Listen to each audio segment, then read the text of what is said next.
À Dublin, le coucher de soleil ne se distingue parfois que par la teinte bleutée du ciel à travers la brume. Mais pas question pour autant de laisser les parapluies perturber un samedi soir forcément festif. À cette saison, la nuit tombe à 22 h, mais c'est bien plus tôt que les Irlandais commencent la soirée. Dans un pub évidemment, à la recherche de la chaleur d'un samedi d'été.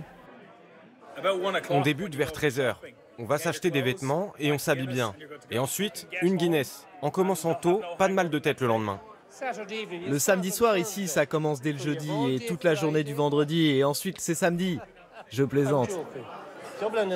Dublin est une ville toujours vivante, toujours, peu importe l'heure. Sur toutes les tables, c'est bière à la robe brune, boisson typique de l'Irlande. Une institution avec un rituel très précis pour lequel les Irlandais sont intransigeants, même avec des novices comme nous. Il faut le tenir à un angle de 45 degrés, juste au-dessus du bec de la pompe. Ensuite, on redresse, on verse jusqu'au dessin de la harpe et ensuite on laisse reposer. 119 secondes et demie, très exactement, c'est la règle ici en Irlande. Il faut attendre que la robe soit bien noire avant de pouvoir verser une deuxième fois.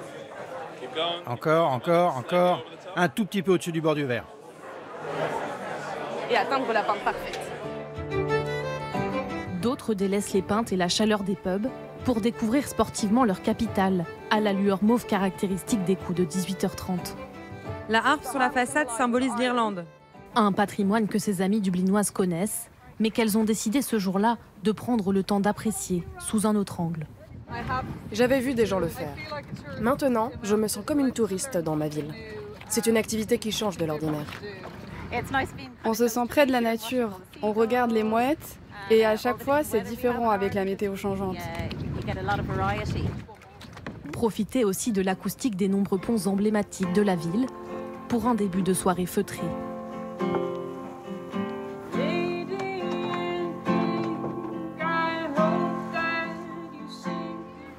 Quelques derniers coups de pagaie pour s'ouvrir l'appétit quand 20 h sonne et se diriger vers le célèbre quartier de Temple Bar. Ce restaurant est une institution à Dublin. Ici, on déguste le box tea, un pancake de pommes de terre garni, traditionnel du nord du pays. Alors les Irlandais se mêlent aux touristes pour retrouver les saveurs de leur enfance. Il y a des pommes de terre dedans, évidemment. C'est la base de notre régime à nous, les Irlandais. On mange ça chez nous depuis des siècles. Alors c'est important de perpétuer cette part de notre culture. Je n'ai jamais mangé quelque chose comme ça aux États-Unis. C'est très goûteux, il y a plein de saveurs. J'adore. En cuisine, Dave Power prépare ce plat depuis plus de 20 ans. La recette est simple, des pommes de terre râpées, de la purée et de la farine. Des ingrédients simples, un peu d'amour et d'attention. C'est comme ça que sont faites la plupart des vieilles recettes irlandaises.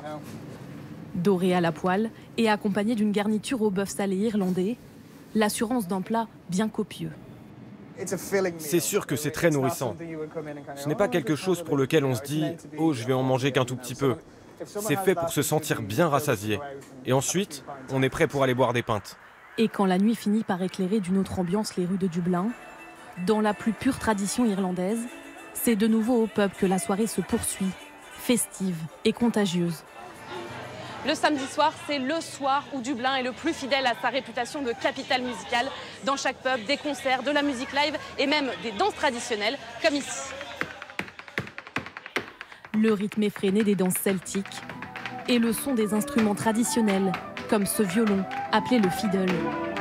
Décor on ne peut plus authentique d'une soirée dublinoise. Une énergie vibrante et communicative qui se transforme parfois en cours de danse improvisée avec les visiteurs, comme nous. Droite, gauche, en arrière. Gauche, droite, en arrière. C'est ce qu'on appelle un 1-2-3. C'est plus difficile que ça en a l'air. Moi, j'ai commencé la danse à 3 ans. Pour nous, ça fait partie de notre culture. C'est comme notre langage. On ne parle pas tous couramment le gaélique irlandais, mais nos pieds, oui. C'est dans nos cœurs.